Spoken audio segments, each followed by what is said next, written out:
I'm going to be completely honest with you here. It's important. I thought the subject matter of glucose was boring until I read your book. And then I was like, oh my God. Jessie, Inchauspé, the glucose goddess, is a biochemist, an author, teaching us the best hacks to eat right without giving up the foods that we love. Glucose is your body's favorite source of energy. Your brain cells are using glucose to think, speak, move. So when you flood your body with too much glucose too quickly, what happens is what I call a glucose spike. The more spikes you have, the faster you die. In your book, you talk about these 10 hacks. Yeah. Eat food in the right order. Yeah. After you eat, move. Drink vinegar before you eat. Yeah. You're such a weirdo. Learn the glucose hacks and then just eat everything you love. Like, that's the thing you have to understand. Why do you care about this stuff? Well, I went through my own sort of health journey. It was awful. And I was like, I need to figure out how to fix myself. Like, I need to understand what's going on because otherwise I just don't want to live anymore. It was really to that point. I was like, either I figure out how to fix this or this is just too painful of an existence.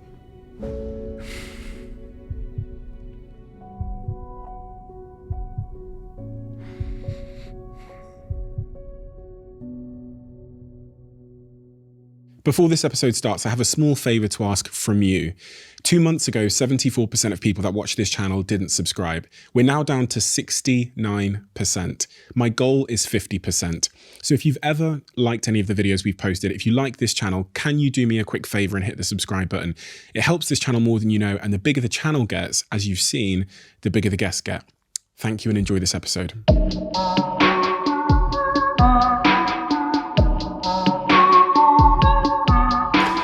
Jessie. Stephen. What is it that you do and why does it matter?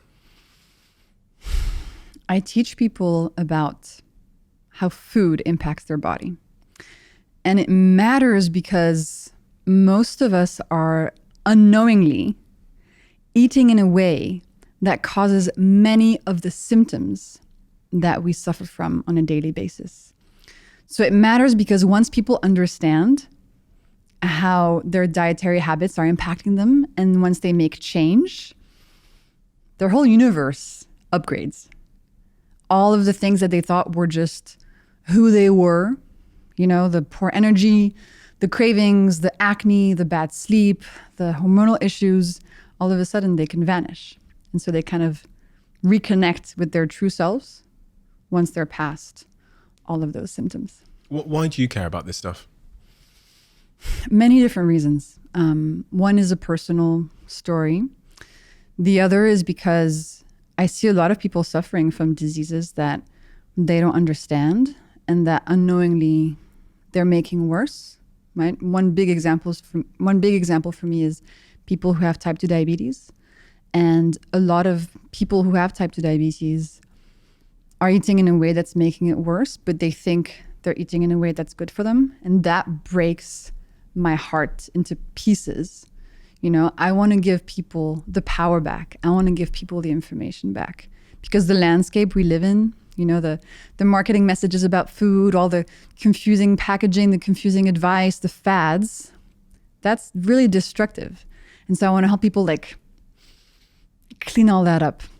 And the personal reason?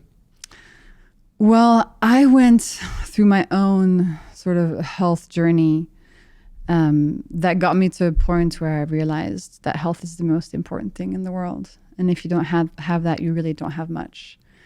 And I mean, we can go into some detail into this since I guess we have some time. And I don't usually go into detail about this topic. I've sort of learned to, you know, brush over it and just give the short version. I'm not interested in the short version. Okay. Long version. So I grew up super healthy, happy kid, no health issues. Nobody in my family had any health issues. It was very, you know, easy. And then I'm 19 years old and I'm just, you know, becoming a teenager. I'm at the peak of this kind of phase where I really want to be cool and I really want to show that like I'm a badass, you know?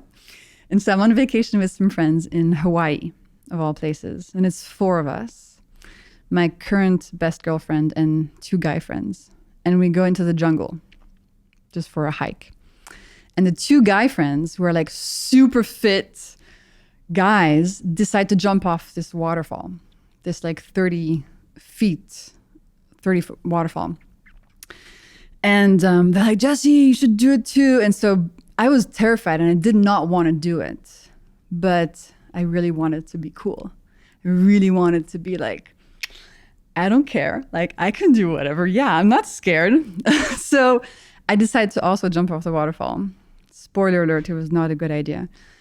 So I'm at the top of the rocks and I'm looking down and I'm like, oh my God. And my 2 friends are down there and they're like, they tell me to land in the water really straight. They say, just make your body like a stick and make sure your feet touch the water first.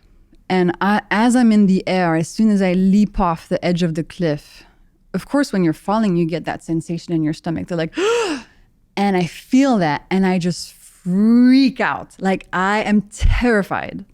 And so midair, instead of landing really nice and straight, I kind of like try to stop the fall. So I sort of bend my knees a little bit, but like we're talking a really small change. And as soon as my tailbone hits the water, I feel a huge pain in my back, like a really intense pain. And so I go into the water, I come back out and I'm like swearing. I'm like, fuck, ow, ow, ow, ow, ow, ow. And my friends are like, oh my God, what's happening? So I managed to climb out of the water, of the pool, and I'm in so much pain, but there's nothing visible on my body. There's no blood, there's no bruising.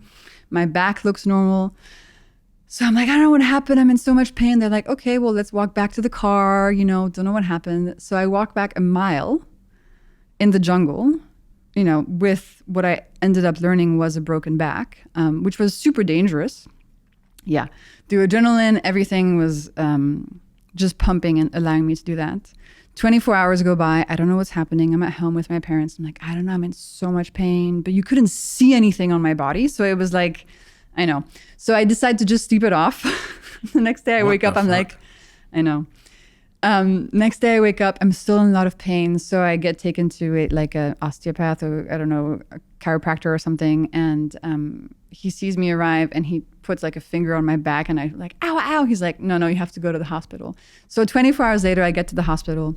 They finally do a scan and they say, yeah, one of your vertebrae is in 13 pieces. You need to not move anymore. Here's a corset. You're not allowed to move until it gets fixed. Because if you move, if one of the pieces of your vertebrae like dislodges a little bit, it could rupture your spinal cord and then you're paralyzed. So I was like, okay. I spent 2 weeks at home in the house in Hawaii. We're trying to figure out where to get surgery. So I'm just in bed. I'm not allowed to move basically, just to go to the bathroom. End up being flown back to Europe on like a medical plane to a clinic in Zurich, an amazing place. Once I get there, another week of waiting until the surgery arrives. So at this point, I'm 3 weeks in, 3 weeks with a broken back, terrified about what's going to happen. I haven't been able to move my body, haven't been able to move any stress from my body. I'm like really not okay. They're giving me painkillers. Like the whole thing is intense. You can't move your body for what, two weeks or so? 3 weeks 3 before weeks. the surgery. I was not allowed to move. I had to stay in bed because of the risk. As we were figuring out what to do, as my parents were like, okay, is she going to get surgery in LA, in Zurich? Like, you have to figure out, because then I had to stay in the hospital after the surgery. So it's a real decision of like, where are you going to have the operation? And so I'm in the clinic in Zurich and this doctor comes up to me. He's like, okay, so listen, this is what's going to happen.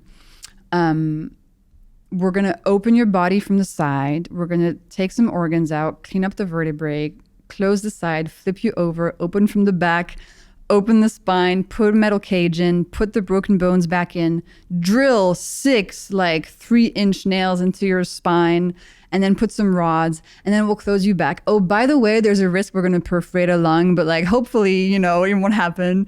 I was like, what the fuck? I was Thank you. Yeah. So anyway, all this to say that I was really, really, really, really, really, really scared of dying. It was fucking awful. And I was like, if I wake up on the other side of this, I will be filled with gratitude for like the rest of my life. That was the feeling.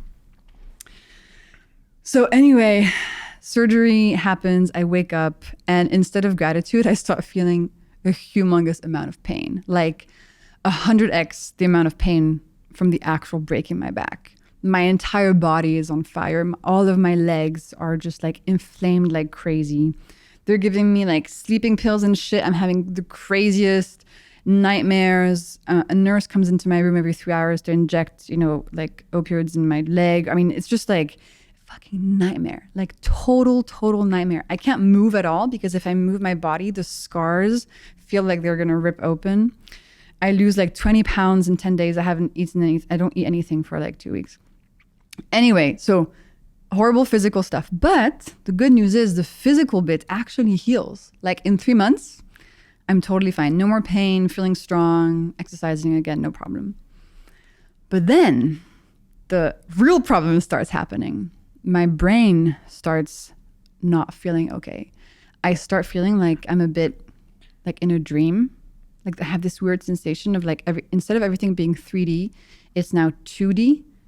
And I'm kind of feel like I'm in a movie, and I look at my hands and they don't look like mine, and I start having panic attacks when I see myself in the mirror. So like my brain starts breaking. And I had never experienced any mental health issues when I was younger, so I super clueless. So anyway, is there a term for that? A medical term for that? Yeah, sort of the closest thing that I've found is depersonalization, which is losing touch with reality and yourself. And I always felt like when those episodes happen, I feel like I leave my body. Like I'm kind of looking from above. And also I become super scared of just existence. So being alive becomes the scariest thing I can ever imagine. And that still happens today? Very rarely. When was the last time it happened? Actually, 2 days ago, I had like 10 minutes of it because I had just taken the plane all the way here to California, and I felt quite ungrounded, and I could tell there was some stress in my body that was not moving. But now when it happens, like I know how to fix it. I know what's going on. But back then I had no clue. So for a year, I felt like that. Super clueless. And I didn't understand what in my surroundings or in how I was living was making it better or worse. I was completely clueless. I was like, I have this horrible thing happening to me. Nobody understands it. I feel crazy, but I also feel like, shit, this might be the rest of my life. Like this might just be my life now. This immense pain and terror at just existing. So out of all this nightmare emerges a very clear thought in my head, which is if you don't have your health, you have nothing. Like it's health first. Like this is the number one most important thing in life. And bear in mind, I'm 19 years old, which is kind of a young age to have that realization. And Steve and I was like, I need to figure out how to fix myself. Like I need to understand what's going on because otherwise I just don't want to live anymore. It was really to that point. I was like, either I figure out how to fix this or this is just too painful of an existence. Isn't it such a shame that it requires often a traumatic event where our health is tested or we realize the fallibility of it? Is that the right word? Yeah. For us to start thinking and caring about it. I think about this all the time. You know, one of the most pivotal shifts in my life occurred during the pandemic where I vicariously saw the entire world struggling. And one of the factors that exacerbated that struggle or increased your chances of being susceptible to the illness was your health. And I watched vicariously from this lockdown apartment in the north of England through the TV screens as all of these people were being rushed to hospital, etc. And it was the moment that the wake-up call I needed. I didn't need something to fail in my health. I needed to watch the world struggle because of health for me to go, oh my God, okay, so my health is my first foundation. It's not the business. It's not this. It's not my dog, my cat, my girlfriend, whatever. Because if you remove my health, I lose everything. And it seems like you had that because of a tragic incident at 19 years old where you go, oh, you like put your priorities in order. It's a bit like that saying, you know, you have two lives and your second life starts when you realize you only have one. Interesting, yeah. And that's a beautiful, beautiful saying. And yes, it is tragic that that kind of stuff needs to happen. I think that life should be lived backwards. We would have such a better time. We'd be so much more grateful if we started our life, you know, at 100 years old with a body that's breaking down, less energy, more difficulty. And if you just got younger, you know, every year, you'd be so grateful. Like, oh my God, like I'm getting, you know, I don't know, my biceps back or my energy back or whatever. And it's so tragic that we just go through life never realizing the wealth that's just in front of us and complaining about what's wrong, and then not realizing that in 10 years it's going to get worse and worse. But listen, yes, the tragic incident is often a jumping off point for realizing how important health is. Yeah. You wrote a book called The Glucose Revolution, The Life-Changing Power of Balancing Your Blood Sugar. You wrote that book last year. Why did you write a book about glucose? Of all the things in health and food you could have written about, why glucose? Right? It's so interesting. Essentially, after having this realization that I needed to figure out how my body worked, I went on like a quest, with different chapters. And so first chapter was, I was living in London before I was studying mathematics. And I moved to Georgetown in the US, Washington, D.C. to study biochemistry in grad school, to learn about how the body worked. And then I went to Silicon Valley to work in genetics because I wanted to understand our DNA. I was trying to piece together as much as I could to try to understand how my body functioned so that I could feel better, so that in the morning I could wake up not terrified of being alive. That was the bar, the bar was quite low. And even though DNA and studying it was interesting, your DNA doesn't give you a lot of information about what you need to do to feel good. Your DNA can tell you, where you're from, what your traits are, maybe if you have an increased risk of a disease in the future, but your DNA doesn't tell you exactly what you need to do. What really matters more in terms of determining how we feel on a daily basis and how quickly we age and if we can just still kayak when we're 65 has much more to do with how we live. How we eat, how we move, our environment, what we do. So I learned that as I was in this genetics company. And when I was there, something incredible happened. I discovered the world of glucose. And now I'm talking about this, on a daily basis and writing books about it.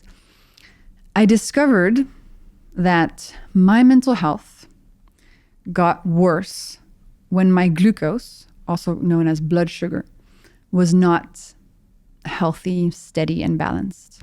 I discovered that when my blood sugar levels were kind of like a roller coaster, these episodes of depersonalization happened much more frequently. There was even this one instance where I was able to see my blood sugar levels with a glucose monitor that I wore for a couple of weeks. I was able to see one of the spikes in blood sugar actually triggering the episode. I was like, whoa, I'm finally understanding a clue. How I'm eating and how that affects my glucose levels is then in turn affecting how I'm feeling and my mental health. And for me, that was like the jumping off point. I was like, whoa, this is fascinating. And I just dove really deep into it. And I studied it, for 4 years. I've been talking about it for that long and ended up writing a book about it because it's actually really important for all of us to know about this molecule and to learn to manage it. They call you the glucose goddess. I call myself the glucose goddess. And now they call you the glucose goddess. Yes, exactly. I wanted to find a catchy name after, 2 years talking about this on social media.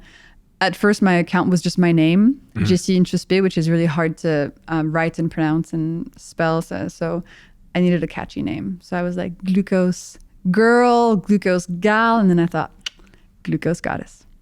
You said there that, watching your glucose monitor, presumably on your phone, it was connected to your phone, you could identify that the causation between a spike in your glucose and mental health implications. But, okay, why else does glucose matter? Yeah, it's a very good question because, not everybody has these depersonalization episodes. So when I first got that piece of information, I was like, okay, glucose is affecting how I'm feeling. Let me see in the scientific papers, what else does glucose matter for? And I went into like a massive deep dive into all of the scientific studies about glucose that I could find. I had like 1,000 tabs open on my computer browser. I just went really, really, really deep. And I discovered some amazing things. So first, I discovered that I was not alone, that most people who don't have diabetes still experience these blood sugar spikes, potentially on a daily basis without knowing it. And that's a really good piece of information because for years we thought only if you have diabetes should your glucose levels be of any concern to you. It was kind of like either you have diabetes and need to learn how to manage glucose, or you don't have diabetes and don't even worry about it. Now we know that everybody can be suffering from these spikes without knowing it. So that was a huge revelation for me. And that study was very recent. I think it was from 2018. So when I discovered it, 4 years ago, it had just come out. So I was like, whoa, like stuff is changing on this topic. We're realizing the importance of it for everybody. Second, I was like, okay, let's look at all the symptoms that are associated with these spikes from the scientific studies, right? So the most common symptoms of glucose spikes are things like cravings for sweet foods. Yeah. Multiple times a day. You looked at me as if you know that I have that problem, and you're right. But you should have just said it. I don't like it being indirected. No, I was just curious. Like, no, you were looking at me because you knew, too? and it's fine. You probably heard me talk about the sweet drawer in my house that I used to have. It's gone now, but none of us are perfect, Jessie. I'm not perfect either. When you say cravings, does that kind of explain why when I have one cookie, I don't have cookies these days. I'm a changed man. But say I were to have one cookie, why I then want another cookie? Yes. But sometimes I'll get into I'm a changed man. Sometimes I'll get into a cookie week. Ooh. Where like I have a cookie on Monday. And because I've had that cookie on Monday, like Tuesday I'm showing up, or Wednesday I'm showing up for a cookie. Wow. And then I can fall out of a sugar cycle where, because I've not had sugar in a while, I don't want sugar. Yeah. So what I'm asking there is, does that sugar craving, how long does that last? How That's do a I good get, question. do you know what I mean? Yeah, absolutely. Because I've wondered if it was like a couple of days, like if I've not had sugar for 3 days, then I don't have the cravings anymore. Or is it shorter than that? Well, listen, from the studies, we know a few things. We know that one, like if you have a cookie, so cookies contain, sugar and starches. And sugar and starches are what increase your glucose levels in your blood. So when you have a cookie, up, glucose spike, okay? Increase in concentration, and then a glucose drop after the spike. This drop has been shown to activate the craving center in your brain, literally telling you, Steven, find something else to eat that's sweet ASAP. Go back to the drawer. Yeah, so your brain controls that part of your psyche. Like your brain is telling you to go find something else that is sweet. And so when people have cravings, they often may feel something like, oh, I feel guilty. I feel ashamed. I have no willpower. Like I'm so weak. I'm like, no. It's not your fault. It's absolutely not your fault. The craving you're experiencing now might have been caused, usually by breakfast, by the way, by the breakfast that you had or the thing you ate a couple hours ago. And I call that sort of starting the sugar addiction cycle, right? So let's say it's just one day, you have the cookie, spike, drop, you crave something else. Then if you keep having spikes for 1 day, 2 days, 3 days, 4 days, it's very possible that on day 4, that particular drop for some reason is making you want to have a cookie. Most of us are on this glucose roller coaster and have cravings multiple times a day. I knew it wasn't my fault. It's not your fault, babe. It's not your fault. I knew it wasn't my fault. It's not your fault. And then something else that makes that even less your fault is that when we eat something sweet, it releases a molecule called dopamine in our brain. And dopamine is a pleasure molecule. It's the molecule that gets released when we have sex, when we play video games, when we do like illegal drugs. Humans love dopamine. And so when you eat sugar or something sweet, it's a really easy way to get a hit. And dopamine is addictive. So you have those two things happening that definitely, when you cut out sugar completely, you realize those cravings go away because you no longer have the spikes and the dopamine addiction going on. Some people will hear that and go, it sounds like my body is sabotaging me. Do you see what I mean? It's 'cause that's kind of how Absolutely. And that breaks my heart. Your body just wants you to stay alive. Like your body is not sabotaging you. But unfortunately, when we don't realize that the way we're eating is causing some of these symptoms, we might feel like our body is fighting us. We might feel like, oh, my body hates me. My body's always doing this, blah, blah. I'm like, listen, your body is speaking to you.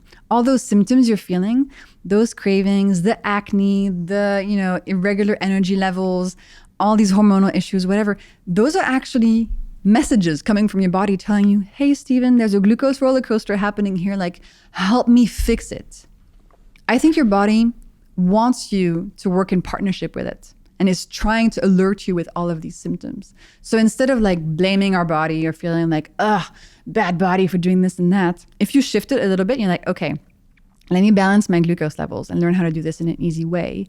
And then as you balance them, you see that all these symptoms go away and you feel like, oh, I'm a friend with my body now. I'm taking care of it. It's taking care of me. And that was a big realization for me in my health journey. Because when I was having those mental health issues, I felt exactly like that. I was like, why is this happening? Like, what did I do?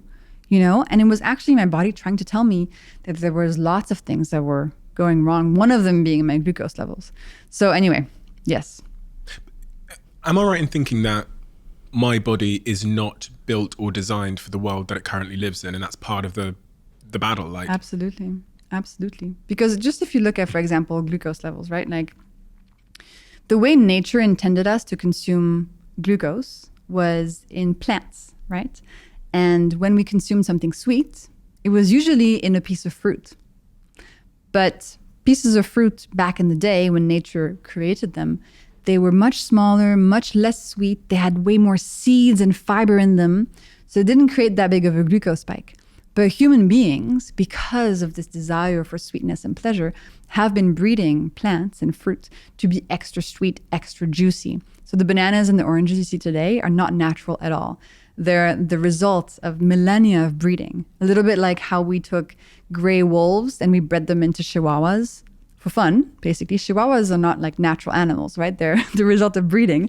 We did the same thing for a lot of pieces of fruit. And then humans were like, how can we make this go even further? How about we extract the sugar from the fruit, get rid of all that fiber and water stuff, and concentrate it into table sugar?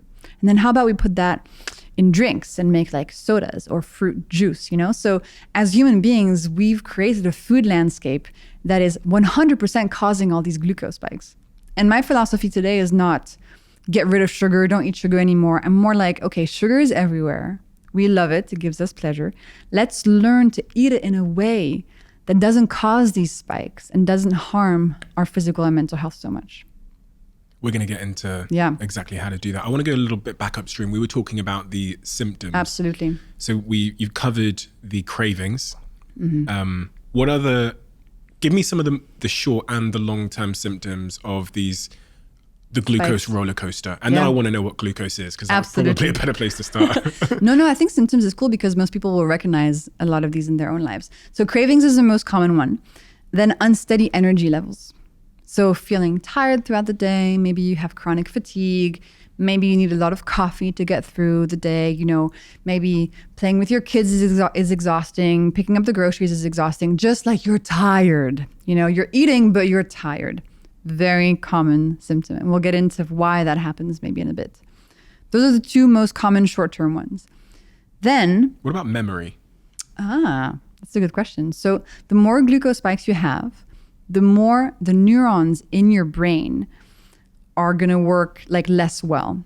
So one of the most common symptoms of glucose spikes on the brain is actually brain fog. Okay. So feeling like you can't really remember stuff too well. Everything's a little bit blurry. That's basically your neurons not being able to communicate as quickly as they usually do. And it's often felt as brain fog. But then there's a huge link between glucose and long-term brain problems like dementia and Alzheimer's. Some people even call Alzheimer's type 3 diabetes because it's so linked to your glucose levels. So the brain, if you want your brain to be in optimal top shape, steadying your glucose levels is really key. What if I want to sleep like a baby? Yeah, absolutely also. So the more spikes you have, the less restful and deep your sleep will be. So if you want to sleep like a baby, absolutely. If you're somebody going through menopause and you want to reduce menopause symptoms, also looking at your glucose levels is a very important place to start, because the more spikes we have, the worse those symptoms get. Talking about hormones, there's also a huge link between glucose levels and fertility. So in females today, you know, there's more and more rates of infertility. There's something called polycystic ovarian syndrome, which is more and more common. That also is extremely linked to your glucose levels. And again, the first place to look if you want to fix your hormones is balancing your glucose. Other stuff, and there's a lot of symptoms here because glucose affects every single system in the body. So there's not a single disease or condition that doesn't get better when you balance your glucose levels, essentially. But I'll go into a few more examples. Skin.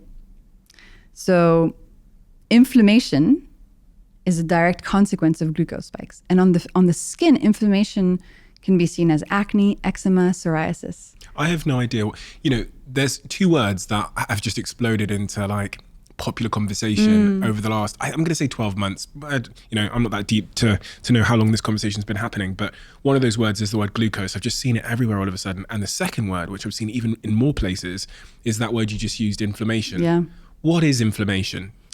Inflammation is a stress response from your body that is supposed to help you and clean things up. So for example, when you get sick, when there's a virus or a bug that's attacking you, your body essentially creates inflammation to combat that enemy. The problem is inflammation now often happens against your own body or just like chronically at a low level, and that causes many, many, many issues. So it's a state of stress of the body. And it happens in all of us. It can happen in all of the cells in our body. And absolutely. And today, 3 out of 5 people in the world will die of an inflammation-based disease. 3 out of 5? 3 out of 5. The World Health Organization calls inflammation like one of the biggest problems of our century. It's basically just a way to say that your body is not healthy. There's problems going on within. Because inflammation can be caused by so many things, by like smoking, alcohol, glucose spikes, stress, environmental toxins. It's just like a state of unhealth of your body, if you will. And so on the skin, the most common sort of visible consequences of that inflammation are acne, psoriasis, eczema.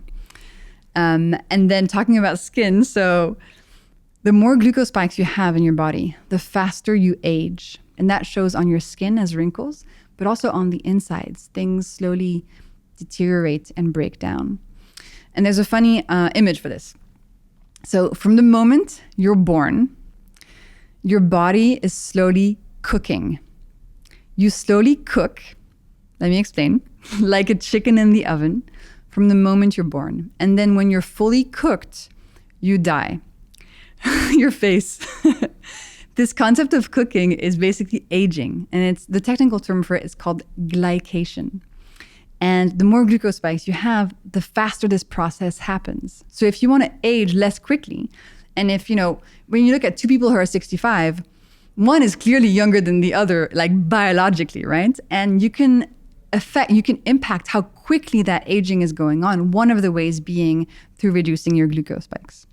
Okay, and then long term, we talked about type 2 diabetes being the leading sort of long-term condition linked to glucose levels. So the more glucose spikes you have, the faster you'll develop prediabetes and type 2 diabetes. And then finally, I'll also mention that glucose levels are linked to cancer and heart disease. So essentially, to give you a summary, if you have a lot of glucose spikes, things are not going to go super well. You're going to have lots of symptoms, short term, medium term, long term. If you currently feel, if you're like, I could feel better than I do, which most of us probably feel, then balancing your glucose levels is a really, really freaking important place to start. It's like the base layer of your physical and mental health. It's really key. But most of us don't have that sorted. So to summarize, there's short and long-term symptoms there that I've written down here. Short-term symptoms, if we aren't able to flatten our glucose levels, then we face the chance of having constant hunger and cravings, chronic fatigue, poor sleep, colds. You talked a little bit about the immune system and the implications there. Brain fog, you described it as long-term brain fog. Longer-term effects, acne, aging, arthritis, Alzheimer's, dementia, cancer risk, mental health, infertility challenges. Yeah, and to be clear, like glucose is not everything, right? There's many things that matter in our health, like emotional connection, medical care, sleep, stress, exercise. But learning to balance your glucose levels is like learning. Okay, I have a fun image to use for this. It's like, imagine you're walking into an airplane, and before you go sit at your seat, you kind of peek into the cockpit, and you're like, whoa, lots of buttons in that cockpit. On the ceiling, on the sides, there's all these levers. You're like, oh, I'm happy I don't have to fly this plane. You're the passenger, right? And you're happy the pilots know what they're doing. In the case of our body, it's interesting because we're both the passenger. We feel what's going on, we're kind of victims to what's going on, but we're also the pilot. We're in charge of our decisions. We decide what we eat, what we do, but often we have no clue how to fly the plane. We have no idea how our body works.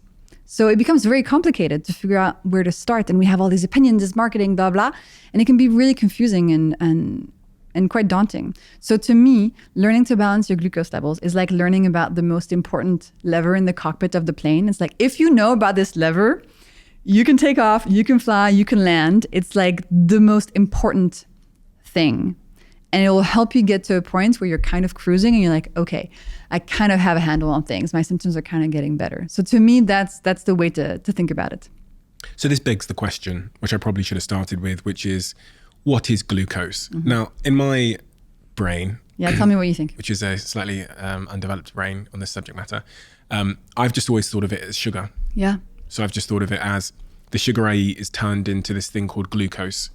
And then the glucose runs around in my body, in my blood, and seeps into everything. Yeah. Well, that's a pretty good, Thank you. like high level definition.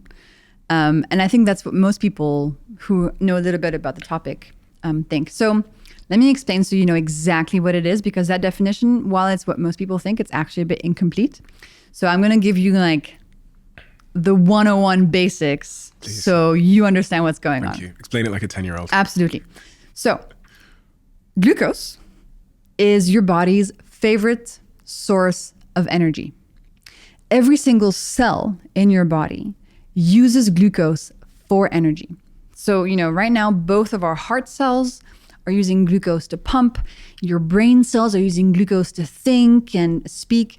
My, hand cells are using glucose to move, etc. So every part of your body uses glucose for energy. It's really, really important. And the main way that us as human beings, we give our body this important substance is through eating foods, and specifically through eating two categories of foods.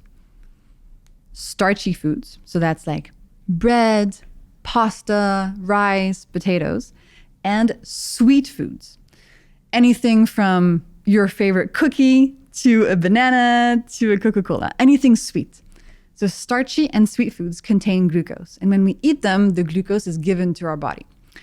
So now you might think, okay, I want energy, right? I want to give my body as much energy as possible, great. right? Yeah. I want to feel good. I want to have energy. So you might think, okay, I should eat as much starchy and sweet foods as possible to give my body as much energy as possible. The cookies are good for me. Well, this is where the whole logic thing breaks down. It's a bit like plants. So let's say I go on vacation and I'm like, Steven, can you please take care of my house plants? You'll be like, of course, Jessie. Yeah, my pleasure. I would love to help you. So you would go to, so you would go to my house and give my plants a little bit of water, right? Because the plants need some water. But if you gave the plants too much water, they would end up drowning and dying. And I would come back from my vacation, all my plants would be dead. So the plant got a bit too much of a good thing, and that caused issues. The human body is the same. Some glucose is good. Too much glucose causes all these issues. And most of us are eating in a way that gives way too much glucose too quickly to our body. And that's why we feel all these symptoms. So what's going on at a cellular level when I flood my body with glucose? So there are three sort of main processes that I want to tell you about on this topic. So when you flood your body with too much glucose too quickly, what happens is what I call a glucose spike. So a glucose spike is just simply a sort of rapid increase in how much glucose is in your system. So it goes, if you have a glucose monitor, you can kind of see it. It goes like, rump, it just goes up really fast, the concentration. And so the first thing that we need to look at is your mitochondria. So your mitochondria are like little sort of oval organelles inside of your cells, and they kind of have this squiggly line in the middle when we represent them in drawings. These mitochondria are in charge of turning glucose into energy. They're super freaking important. They take the glucose from the food and they do some magic and outputs energy. So you can do stuff like, I don't know, walk, run, think, whatever. So when a glucose spike happens, all of that glucose heads straight to the mitochondria because that's where it gets processed, right? And your mitochondria, unfortunately, while they like a steady influx of glucose, during a spike, when you give them way too much glucose way too quickly, they kind of like shut down. They're like, TMI, I cannot, too much information, like I can't deal with this. They sort of go on strike. They get stressed out and they kind of break down. So that's a real problem because you just ate all this food because you were like, I want to give my body energy, right? Sugar in the morning, energy. Actually, on the inside, your mitochondria, the very things responsible for making energy, they break down when you give them too much glucose to handle. So that's the first thing that happens. And when your mitochondria break down, it increases how much stress there is in your body. And it increases that thing we talked about, inflammation, which is not good and creates a lot of like terrain for a lot of diseases to happen. So that's the first thing that happened. Glucose spikes, mitochondria break down, and you get tired. Not good. Second thing that happens is this thing called glycation that I explained, which is aging. The more spikes you have, the more glycation happens quickly, the faster you age. On the outside with your wrinkles, but also on the inside. So the kayak when you're 65 is going to get harder and harder the more glycation happens when you're young, for example.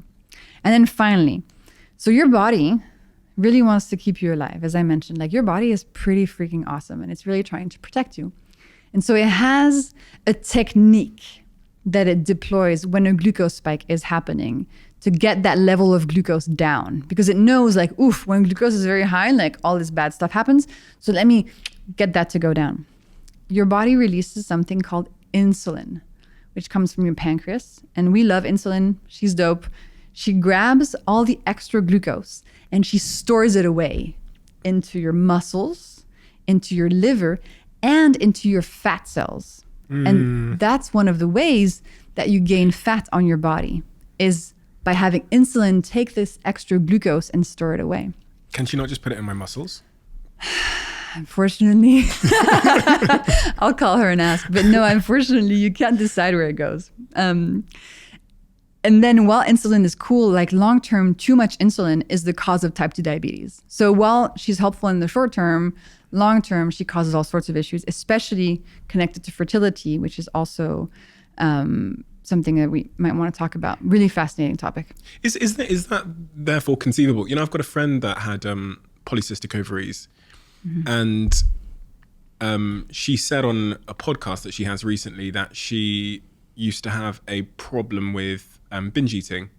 She talked about it, and as you said that, I kind of connected the two dots that her insulin spikes from her binge eating challenges might have had an impact on the polycystic ovaries and the infertility challenges she'd had. She had very, very irregular periods to the point at one point her period stopped completely. And I was just wondering if there's, obviously we can't diagnose someone we don't know, but I'm just saying, is there a link there potentially? Well, listen, it's hard for me to say, but what we do know is that, you know, polycystic ovarian syndrome is very tightly linked to glucose. So the more spikes you have, I mean, potentially from the eating disorder, but also just a lot of people, even without an eating disorder, have enough spikes to cause this issue. The more spikes you have, the more insulin you have in your body. And then the more insulin you have in a female body, the higher testosterone levels get. And so PCOS, polycystic ovarian syndrome, is kind of like a grouping of symptoms. So cystic ovaries, missed periods, balding on the head, hair growth on the face, acne, etc., that we kind of put into this package of like, this is PCOS. Actually, a lot of these are symptoms of just excess testosterone in a female body. Testosterone being the male sex hormone. So again, if you have PCOS, it's very important to balance your glucose levels to get that testosterone down. It's like the first thing to look at, the first thing to fix. And I get on a daily basis messages from readers who had PCOS, used the hacks that I share, don't have PCOS anymore, got their periods back, were able to conceive naturally, etc. So very tightly linked, glucose and hormones. This drug insulin, so it takes the glucose and by the way, it's not really a drug, it's like something your body makes. Okay, but then you can also take it as a drug if you have diabetes, for example. So this chemical insulin, it stores the glucose in my fat, in my muscles, in my liver. Yeah. How does it have an impact then on weight gain and weight loss? So if I've just had a glucose spike, insulin's been deployed. Yeah. She's doing her work, she's storing it in all those places. Does that impact my ability to gain and lose weight? Absolutely. So when there's a lot of insulin around, when she's around, she's like, okay, everybody stop. We're only going to be putting stuff into fat cells, Nothing can come out of fat cells. So when there's high insulin levels, your fat cells become like a one-way street. Things can go in to make them grow in size and quantity. So that's one of the ways you gain fat on your body, and nothing can come out. And when people say like, I want to lose fat on my body, what they're really saying is, I want to empty my fat cells so that, my waist size reduces at the same time. So yes, the more insulin, the harder it is to actually lose any fat. I get it. I think I get it now.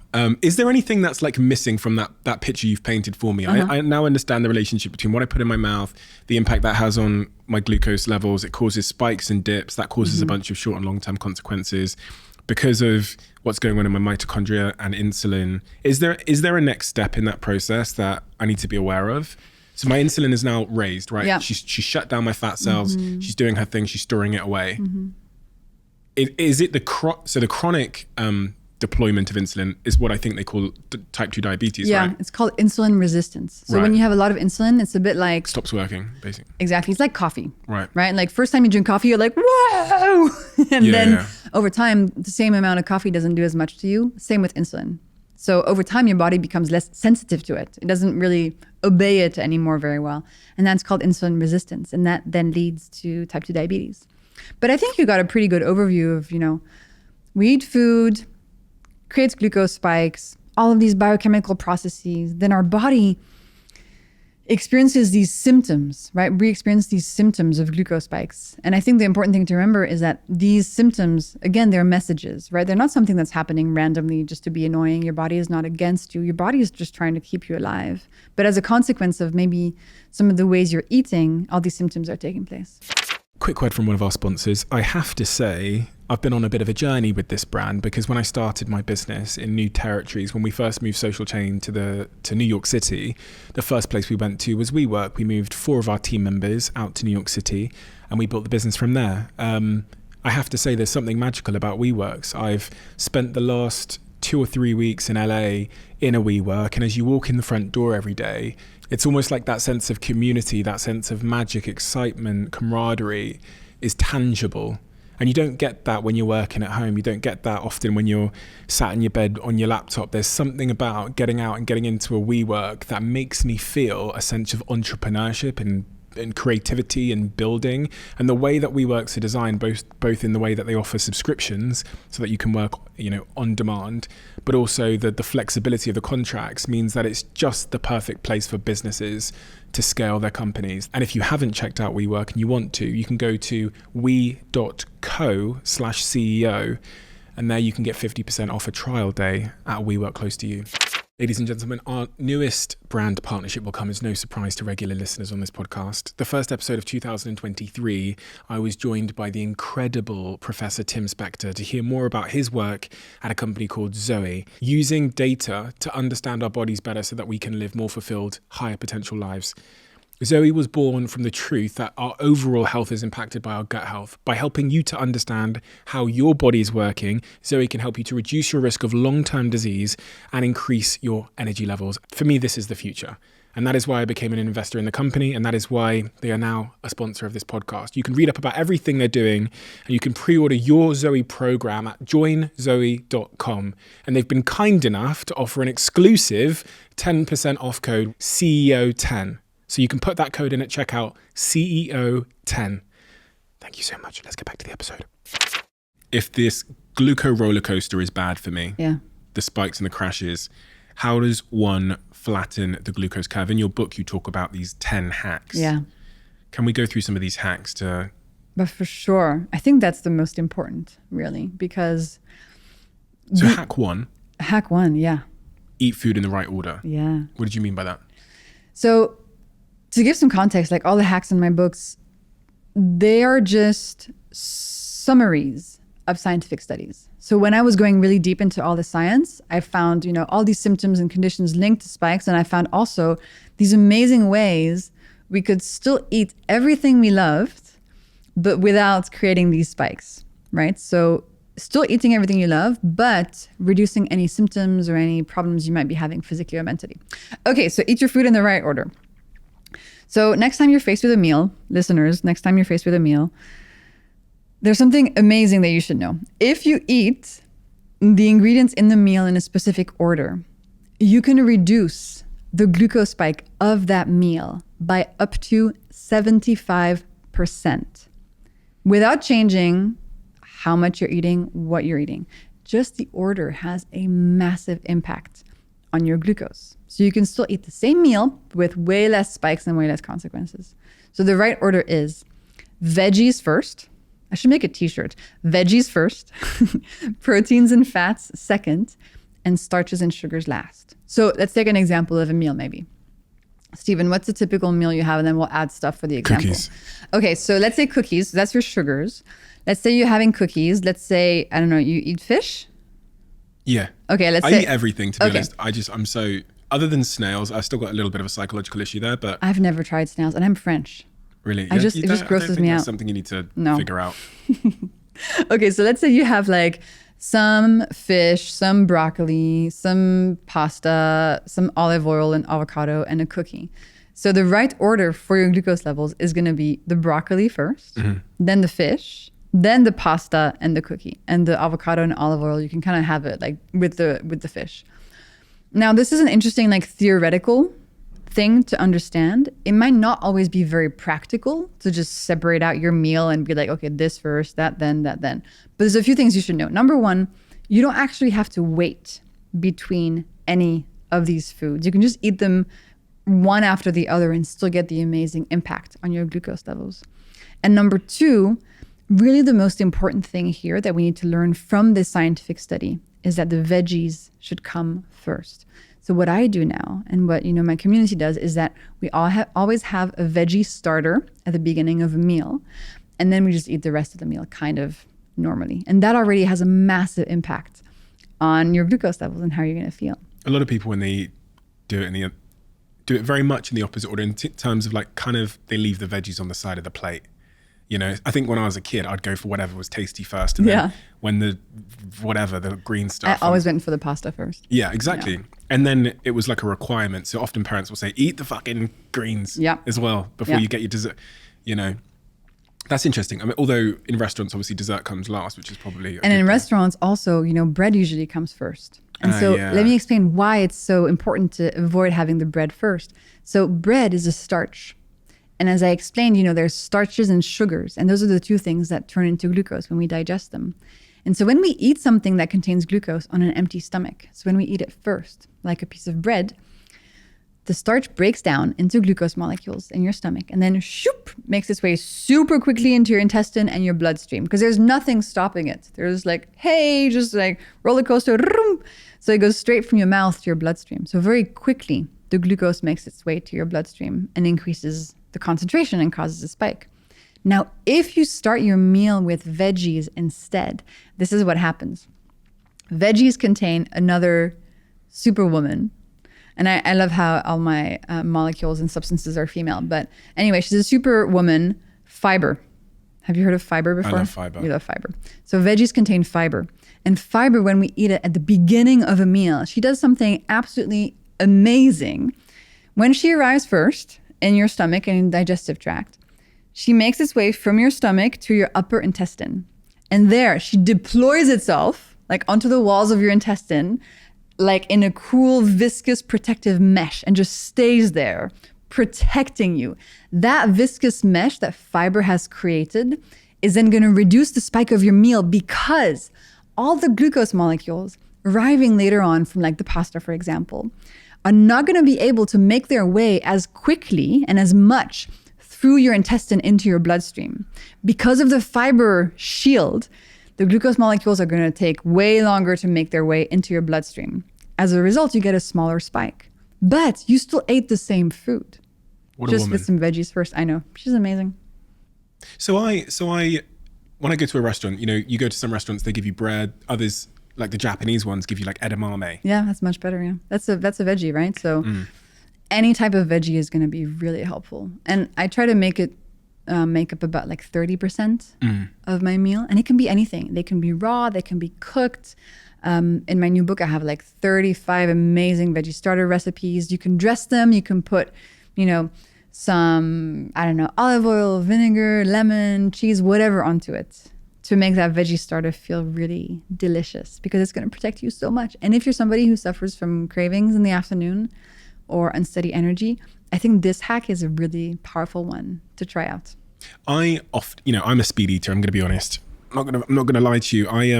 I tend to eat my meals super quick, and I think the excuse I tell myself, bullshit or not, is that because I'm busy, I just like. Yeah. So you like inhale them. Yeah. And when I know, because if I eat something, say with my girlfriend or whatever, she like literally blesses the food with her hands first, Wow. and then she like takes her time. I eat super fast too. I'm like treating it like it's a competition, like. Yeah. And she's often said to me, she's like, babe, just slow down, like just. And one of the points that someone raised to me at some point about my like super fast eating habit was that it is bad for me. Now I'm wondering, from what you said there, if the speed in which we eat has an impact on our glucose spikes as well. If I ate slower, could I flatten the curve? Absolutely, babe. Yes. Really? Yes. She's right. Well, yes. Then again, listen, I'm a very strong proponent of like, pick your battles, right? And like, yes, we could all do better in so many different ways, but also, you're a speed eater. That's fine. Maybe you just deal with that. I'm trying to live my best life. Okay. So if you want to slow down aging and do all that, so you can do two things. You can either just eat as quickly as you want, but add a veggie starter at the beginning of your meal, right? That already is going to have very powerful impact on your glucose. I would argue it probably will have a stronger impact than just eating the same meal more slowly, because you're not going to eat the meal over like 2 hours, right? You might go from like 3 minutes to 8 minutes. It's not that big of a difference. The veggie starter will have a much bigger impact on your glucose than just increasing that by a few minutes. Do you remember hack number 3 from your book? Stop counting calories. That's a ghostwriter check. I can confirm you wrote your book. I did. I had so much fun writing the book. Tell me about that one. Well, so what do you know about calories? Very little. Yeah, that's fine. But tell me like the what I think they are. Yeah. Or just generally it's it's a thing. Yes. Thermo. I'm talking like a much simpler definition. Okay, I was like, going to what's try a and calorie? impress you. Yeah. So Oh, sure, you can if you want. please. It's like a thermonuclear reaction where a calorie is the measure of how much heat is required to break down a molecule of food.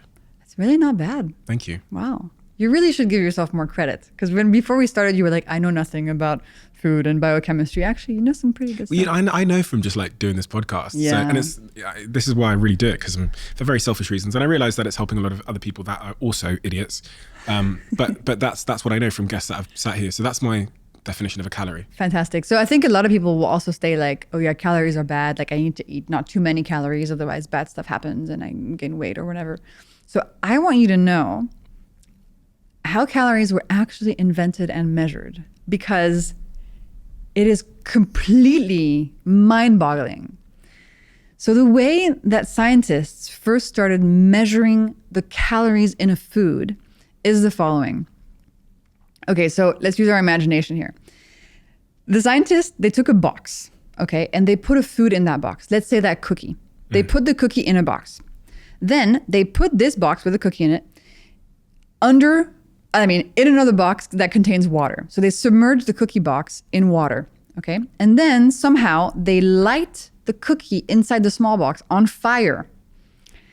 They burn the cookie and they measure by how many degrees the surrounding water, increases in temperature.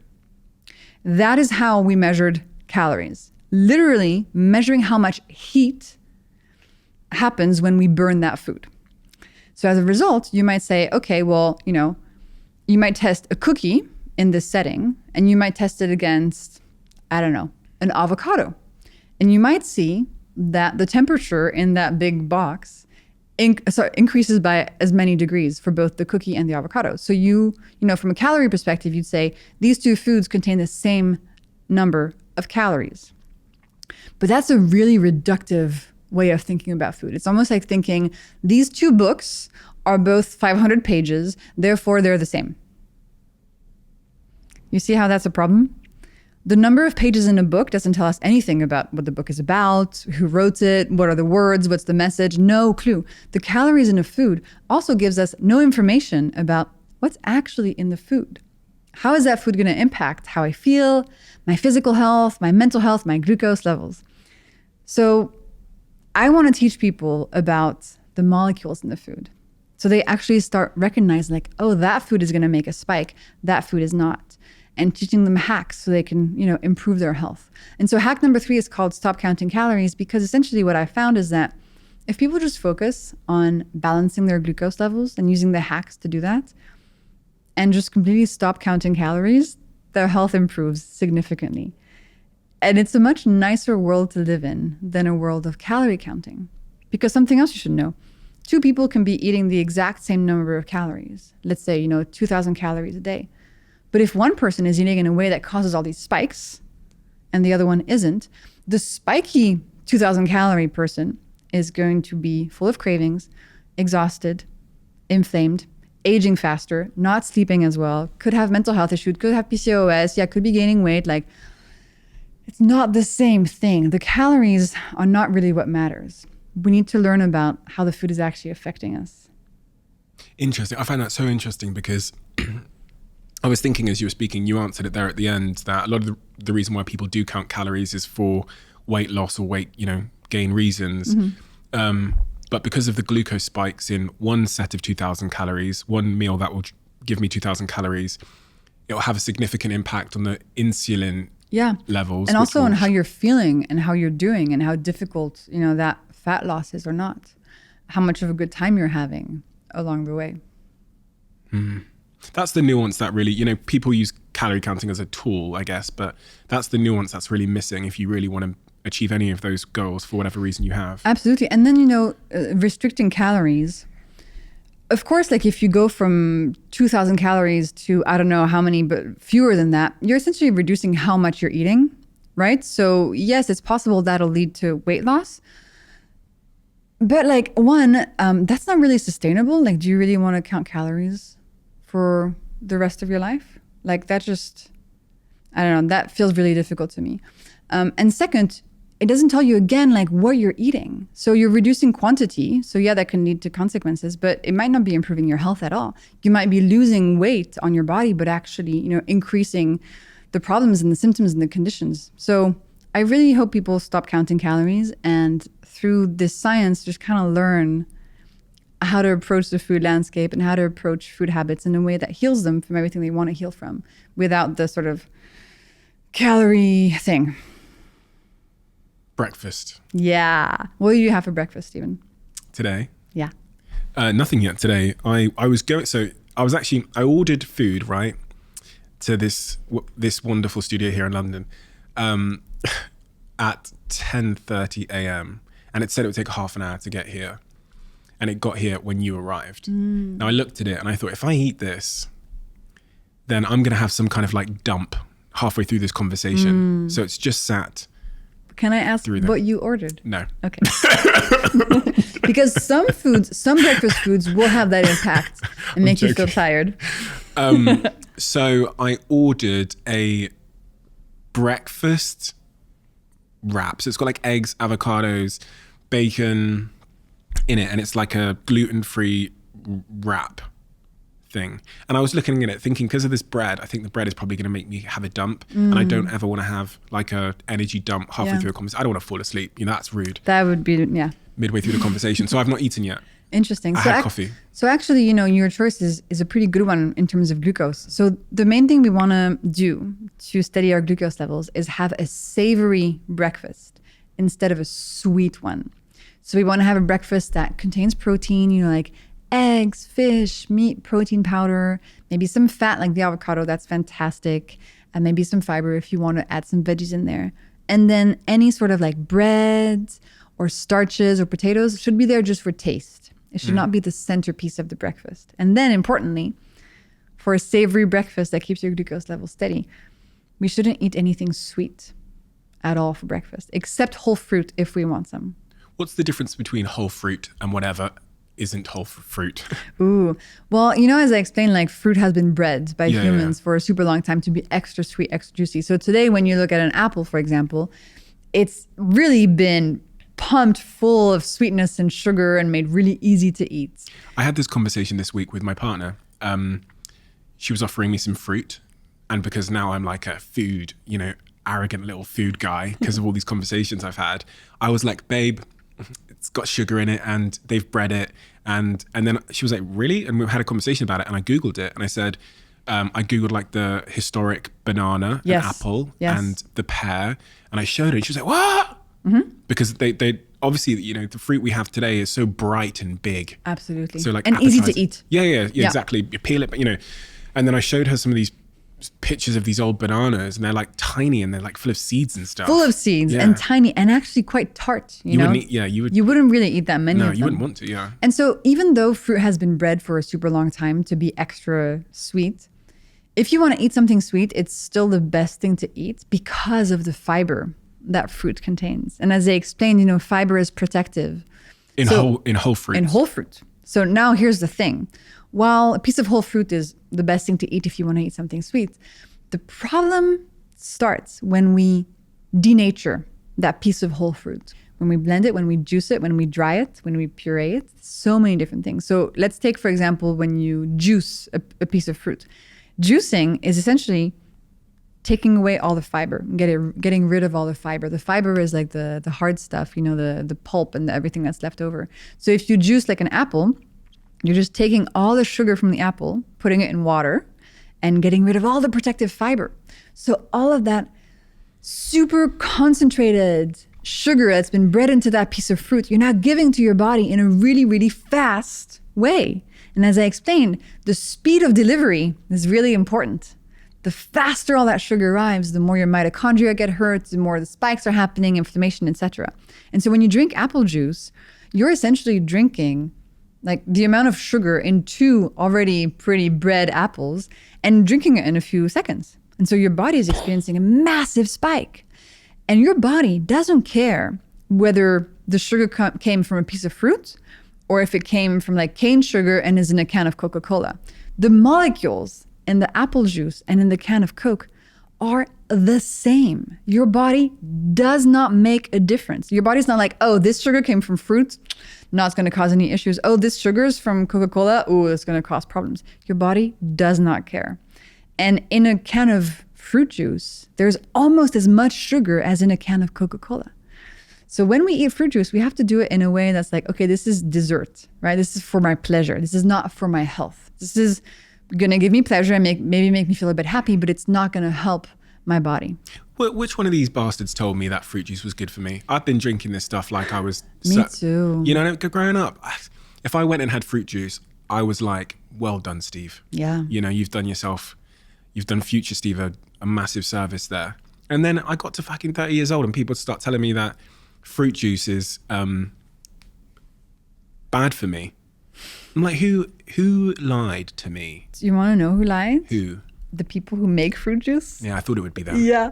And same for me, I grew up drinking orange juice and a Nutella crepe every morning for breakfast. Well, no, come on. You knew the Nutella crepe wasn't good for you. I mean, yeah, but I was like, oh, I'm having orange juice, so it balances it out. I had no idea that I was just eating starches and sugars, just eating a massive glucose spike for breakfast. And when you create a big glucose spike at breakfast, your entire day then becomes completely like a glucose roller coaster. The breakfast spike really dictates how you're going to be doing for the rest of the day. So what is a whole fruit? A whole fruit is like a piece of fruit that is just you like mean just whole. like not processed? Okay. Yeah, like something you can hold in your hand that you buy at the supermarket, like an untouched from the tree. Okay, I thought it's not a certain type of fruit. It's just you're talking about the state of the fruit. Yeah. Okay. What would be a better word for whole? No, I guess that is the word. I'm just an idiot. Like a piece of, I don't know. Whole is probably the right word. Okay, yeah. Okay, so I'm not going to have any... So granola. I used to think granola was... I was like, again, doing my health a service by eating granola. So listen, if you're having a great time, no symptoms, feeling amazing, top energy, no cravings, no hormonal issues, no skin issues, whatever. I want to be Superman. Yeah, like if you're doing fine and you're eating things that are sweet and you're having a great time, I have nothing to teach you. But if you're suffering in one way or another, many of the symptoms we talked about earlier, look at your breakfast and avoid the sweet stuff. So avoid the granolas and the breakfast cereals and the oats with banana and honey in them. Switch to something savory. And I have lots of examples of what's a savory breakfast in my books, but that is really going to help set your day on a much better path and going to help your physical and mental health thrive. You have these 10 hacks in your book, and there was one in particular that there was 9 of them that I thought, I can do this. And then there was this other one where I was like... Let me guess. Which one do you think it is? I would say the vinegar one. Is that You're the one? You're such a weirdo. Why did you ask me to drink vinegar before I eat? Can you imagine? Can you imagine me going to a restaurant like, hi, could I just get a glass of vinegar, please, before I...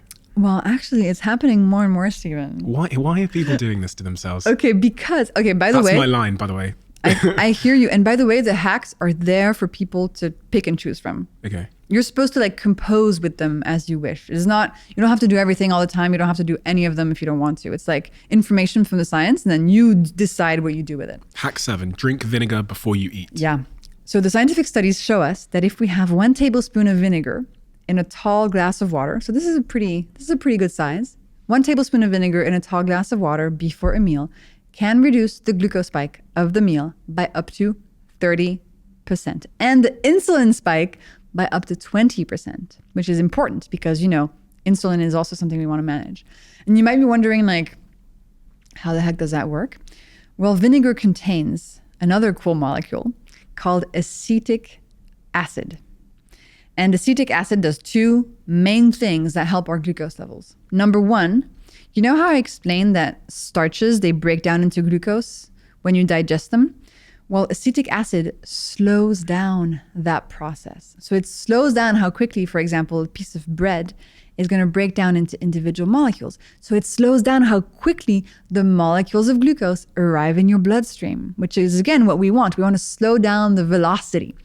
And second, acetic acid goes to your muscles, and it tells your muscles to soak up glucose as it arrives into your body. So glucose arrives more slowly in the bloodstream, and muscles soak it up as it gets there. So those 2 actions reduce the spike of the meal without you needing to change any part of that meal. So if you wanted to have that cookie, and you wanted to have the cookie without setting off a glucose roller coaster, without setting off that sugar addiction, having a vinegar drink before would be a really good idea. I'll think about it. Moving on. Hack 8. After you eat, move. People say this, they go for walks and stuff after the Christmas meal or whatever. But why is that from a scientific perspective important? It's interesting because it's been around culturally for a very long time, right? Like the post-meal walk, etc. Even the veggie starter. I mean, in France, we have this thing called crudité, which is raw veggies at the beginning of a meal. We've had it for forever, just culturally. In Italy, antipasti, veggies first, etc. So it's cool to see that a lot of these hacks have been around for a very long time, but now we understand how they work. And so we're able to be like, oh, I want that back in my life. So moving after eating. So your muscles, when they contract, they need energy to do so. And the first place they look for this energy is in the glucose in your bloodstream. So we can use that to our advantage. The more a muscle is contracting, the more glucose it needs. So if we use our muscles for 10 minutes after a meal, some of the glucose from that meal will make its way to your muscles instead of just standing there and creating a spike. And so you can use your muscles in lots of different ways. You can go for a walk, you can clean your apartment, you can play with your dog, you can go to the gym, and you can do my new favorite thing, which is, let's do it together, Stephen. So put your feet on the ground and do some calf raises. Do you know what that is? You just go onto your tippy toes and back down, calf raises, and you feel your calf contracting. Yeah. So this is actually a really effective way to get your muscles to soak up glucose, because there's a muscle in your calf called the soleus muscle, which is really extra good at soaking up glucose. So for example, after a meal, you're at work, you're at your desk, you want to reduce the spike, do some calf raises like this. Nobody will see, and you'll be helping your glucose levels. People are going to think I'm so weird. They're going to see me have this shot of vinegar and then sit here like there's something in my shoes. Yeah, but then they're going to be like, damn, Stephen is doing so great. Look, he's 65 and still kayaking. Then they might think they should have done the same. It's a good trade-off. I'm happy to take the weirdness. That's really interesting, because when I think about glucose spikes and movement and stuff and what you've just said there, my mind went straight to being sat on a plane, which I do a lot of. And they bring the food down, they bring the dessert trolley down or whatever. And then you eat not me, of course, but someone else, a friend of mine. He ate the cookie on the dessert trolley And then he sat there for 10 hours because he was on a plane. Yeah. That sounds like a fucking nightmare.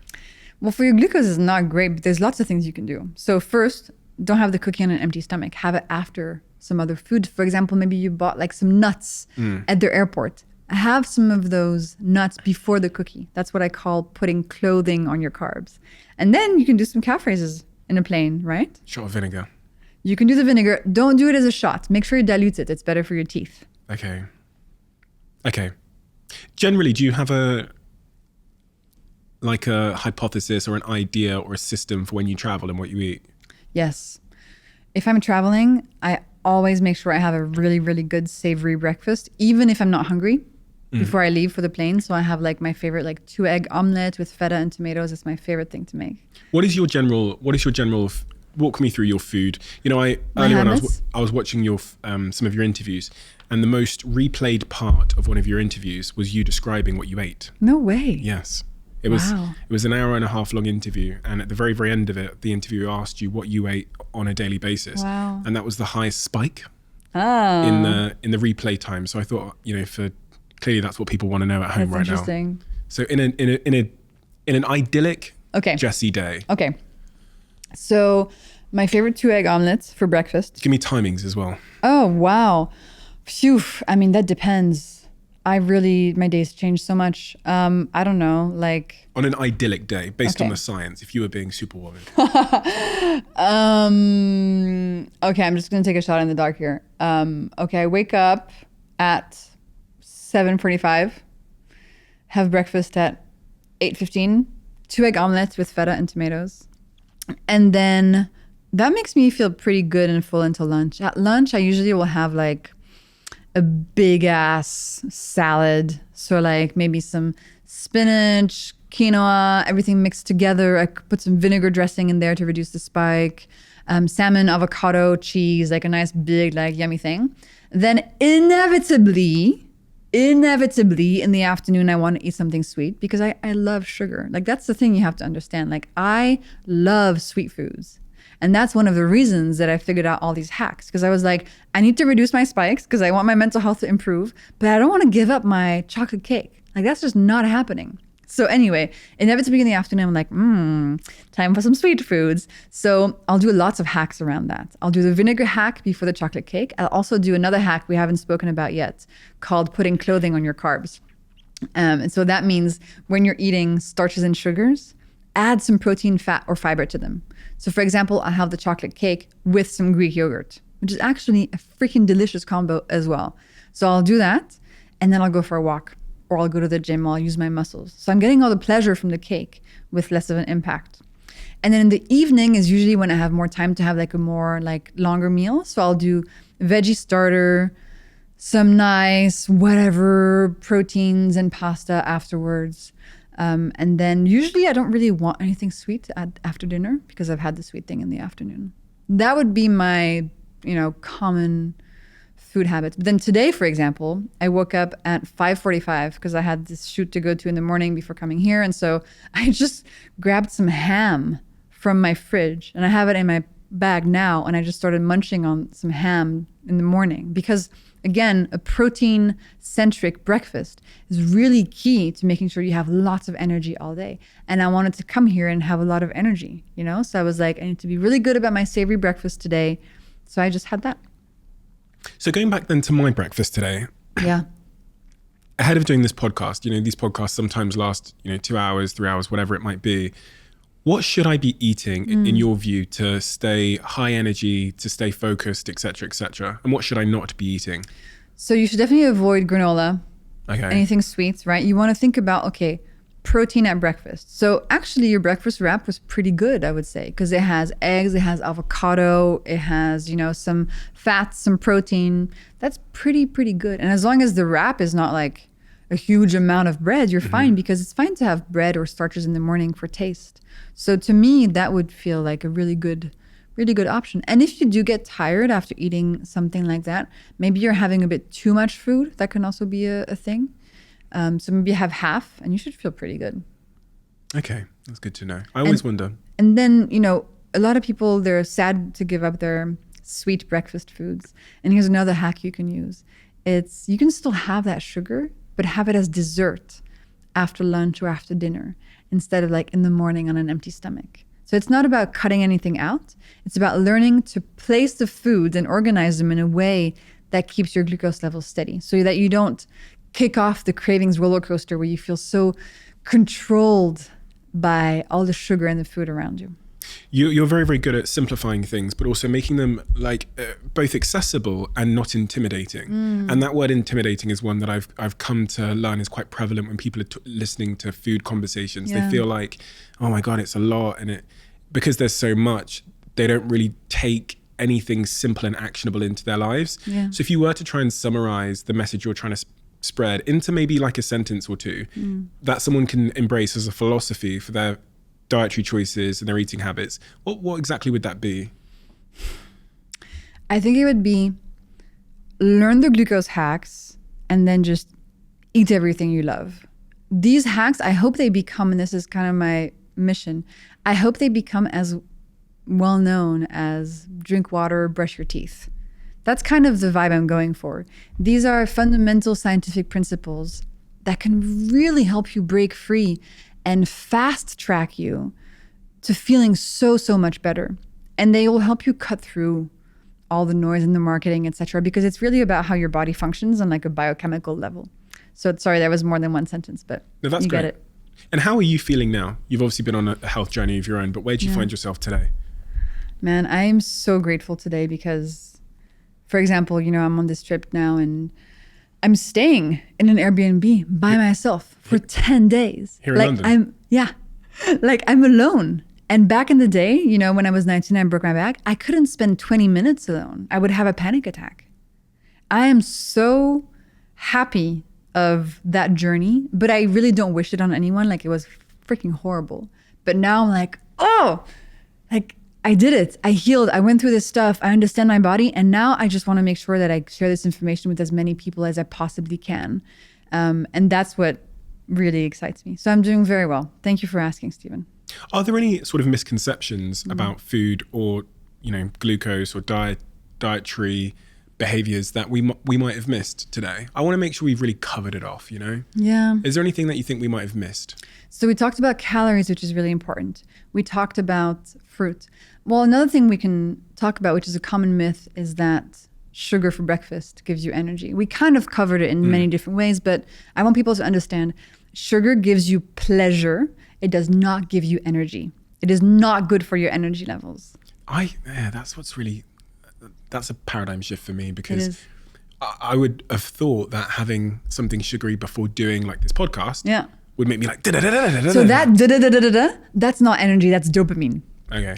And even though it feels good for a little while, then you crash and then you want more. It's actually not unlocking like deep biological energy and stamina. It's just making you da-da-da-da. And by the way, sometimes you want the da-da-da-da. Yeah. Like if you're writing something and you're just like, I need some da-da-da, just to eat that cookie, Sometimes we need to use it to our advantage, that dopamine hit. But long term, it's not what's going to be helpful for you. And if you did that thing every time you recorded a podcast, after a few months, you'd feel really chronically tired and you'd be like, okay, this is not working anymore, because your mitochondria would have suffered so much on the inside. Interesting. I have this box in front of me. On the front of it, it says the Diary of a CEO conversation cards. I'm so excited. On the back, it says vulnerability is the door to connection. This is a new tradition. We've taken all of the questions that were ever written in the Diary of a CEO and we've turned them into these cards. And on the front of the card, you can see a question like this, written by the person, and then it says the name of the person that wrote it, and on the back you can see the person that answered it if you scan this QR code. These are available at thediary.com. I need to get this. This is very cool. The reason why we've done this is because I've come to notice and learn that there's a certain type of question you can ask somebody, and if you have the patience to let them speak, that unlocks a level of vulnerability which is connective for humans. So that's why it says vulnerability is the door to connection, because after I do these podcast conversations with people, especially when we're talking about like real life story centric stuff, I just feel so connected to them. Like we become like best friends in 2 hours, and then we have an ongoing relationship. And I have that with nearly all of the guests that have been on this podcast that have really opened up with me. So we want people to be able to do that at home. I have 4 cards here that I've picked from the deck. I think there's about 60 or 70 cards in the full deck, which is available online. And I've picked 4 here. So I'm going to slide these over to you. I'm so excited. Why are you so excited? Were my questions not exciting? No, but they were. But like, I love this kind of stuff. I love the vulnerable questions. I love this. Okay. For that reason, I'm going to ask you to pick 2. Okay. We'll see if you regret that decision. No, I won't. Okay. I'm going to slide them over. Okay, so I look at them all? No. Oh, okay. I don't choose. No. Okay, I'm going to pick the 2 middle ones. Okay. And I read them? Please read them and say who wrote the question as well. What is one thing you regret not saying to somebody, and why didn't you say it? Who wrote that question? Nick Jones. He's the founder of Soho House. Yeah. Ooh, this is an interesting one that's coming to me. And I still have time to say it, so that's good. I wish I had spent more time talking to the surgeon that operated on me. And I wish I had thanked him for, first of all, like how great of a job he did on me, but also just how much love and care he put into my scars. They're really thin and beautiful, and they were sewn like from the inside, and the side scar, it's gonna make me cry.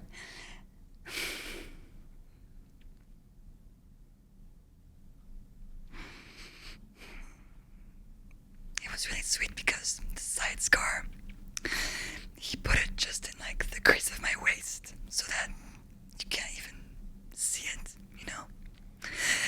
And it was just such a sweet touch that he did. And so I guess I could write him a letter.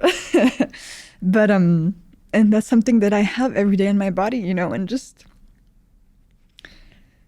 it was really cool that he did that. So I'm gonna write him a letter. This is making me want to do it because he's still around and alive. So I love it. So yeah, not too late. Okay, second question. Tell me something you have never told anyone before. Oh my God. I'm such an open book. It's tough. Something I've never told anyone before.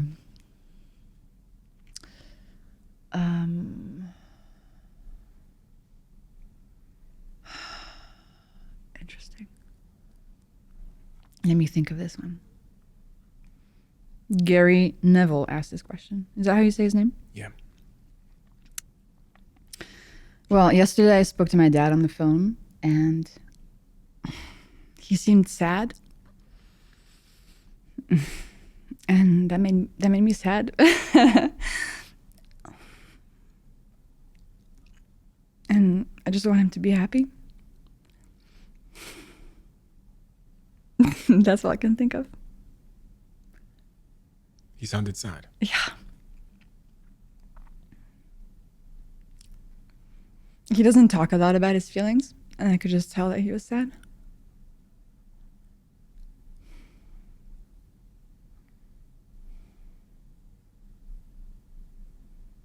How could you tell? I think it's just in the tone of the voice, you know? And he was in Paris and he thought I was there too. And so he wanted to see me. And I was like, oh, I'm not in Paris right now. And I could just tell that he would have really liked to see me. And so that made me sad that I was, you know, not there. You have a suspicion why he's sad, don't you? Like a deeper suspicion. Yeah, I think life is a little bit rough on him right now. And I think a combination of lots of stuff. I'm not sure. Like nothing acute, more like a chronic, like kind of feeling. And I just wish I could like wave a magic wand and make sure everybody I love is happy all the time, but you can't. A lot of people struggle with that, especially with their parents. You almost see like a decaying in their energy and joy for life, and it's slow. Yeah. And it's like almost quite chronic, isn't it? Mm-hmm. Like a lot of the subject matter we've talked about today, like inflammation, it's almost like a psychological inflammation that when you know, they get to a certain stage. Sometimes it happens earlier, but you almost see people characterize it as being like grumpy old, I see. or like sad old or whatever. I wonder what that is. I wonder what the like psychological nutrient that's missing. Is it connection? Is it a sense of purpose? Is it I mean, and it has to be said, it's not everybody, but there is I'm not sure. I think it's also like the unexamined aspect of life. I feel like if you've gone to therapy and you've done work, you kind of have tools to like, change the things you want to change in your life and put boundaries and like do things. And I think a lot of people don't have really those tools yet. And in the same way that they don't have the tools around food and how to just make themselves feel better. I think it's, to me, it feels like a tool thing. I don't know. Maybe it's just because, that's my own experience of things, but. I think those tools are most absent in men, typically. Those tools about expression and opening up and vulnerability. And it's much of the reason why I love doing this so much. Yeah. Because we get to have these kinds of conversations and they are medicinal in many, many ways, And these cards are really wonderful because I feel like even if you're somebody who doesn't tend to open up very much, like the fact that the card is asking the question makes it totally... It was random as well. You picked it. It wasn't me. So yeah, but just generally, like I think everybody should play this. Yeah. It's so important because it's really hard to ask these questions and it's really hard for people to take them seriously and be like, I'm actually going to answer this.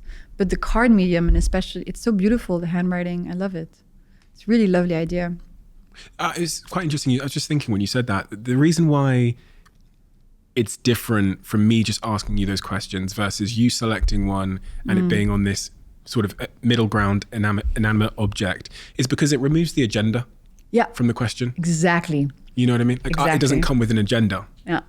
So it's almost like you asked yourself it, right? We do have the old tradition, which was asking you the question in the book. Do it. I'm ready. Okay.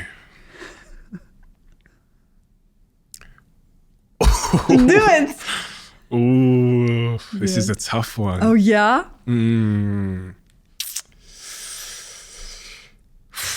Do it, Stephen. You have my permission. Okay.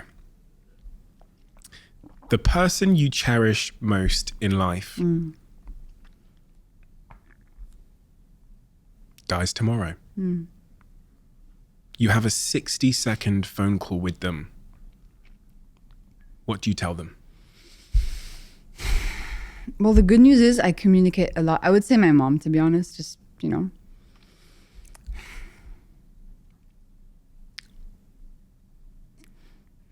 would say, I'm going to cry again.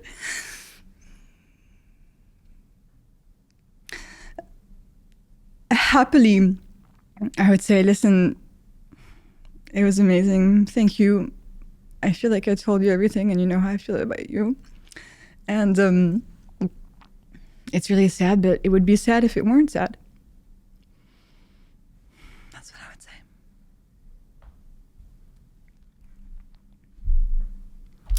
Thank you, Jessie. Thank you. Amazing conversation. You're an amazing person and the work you're doing is so incredibly necessary because it's turning the lights on to something that is driving us very much from the back room in terms of our health outcomes that most of us don't know anything about. I've been trying to be healthy. I've had the intention, but because of the lack of information, I've been failing without knowing it. Yeah, and it's the motivation thing as well. It's like, how do you make it easy enough that you can actually start today? Amen. Thank you so much, Jessie. Everybody can go find your work. Everyone will be able to find you on the internet. They call you the glucose goddess. You very much are a goddess. And your book about the glucose revolution is a must read for anybody that's listening to this. So I hope everybody goes and gets that book because I'll be honest, I'm going to be completely honest with you here. It's important. I thought the subject matter of glucose was fucking boring until I read your book. Nice. And then I was like, oh my God. Yeah. And I think a lot of people who are in the camp I was in will probably feel the same way. So take my word for it. It's an incredible book and it's a must-read book. Thank you, Stephen. And I have a new book, The Glucose Goddess Method, that just came out. And what is I've not read that one. What's the distinction between the two? So Glucose Revolution is like the everything, all the science, the stories, the backstory. The Glucose Goddess Method is a 4-week guide to actually get started. Like the actionable. Yeah, it's like, okay, week 1, breakfast. Here are all the recipes you can use. Week 2, vinegar. Here's what you do. Week 3, veggie starters. So it's yet another layer of help to actually help you start today. Incredible. That's what I need to read next, isn't it? That's what I'll do. Thank you so much, Jessie. It's an honor. Thank you, Stephen. Over the last couple of, how long? Maybe 4 months, I've been changing my diet, shall I say. Many of you who've really been paying attention to this podcast will know why. I've sat here with some incredible health experts. And one of the things that's really come through for me, which has caused a big change in my life, is the need for us to have these superfoods, these green foods, these vegetables, and then a company I love so much, and a company I'm an investor in, and a company that sponsored this podcast and that I'm on the board of, recently announced a new product, which absolutely spoke to exactly where I was in my life, and that is Huel, and they announced Daily Greens. Daily Greens is a product that contains 91 superfoods, nutrients, and plant-based ingredients, which helps me meet that dietary requirement with the convenience that Huel always offers. Unfortunately, it's only currently available in the US, but I pray that it'll be with you guys in the UK too. So if you're in the US, check it out. It's an incredible product. I've been having it here in LA for the last couple of weeks, and it's a game changer.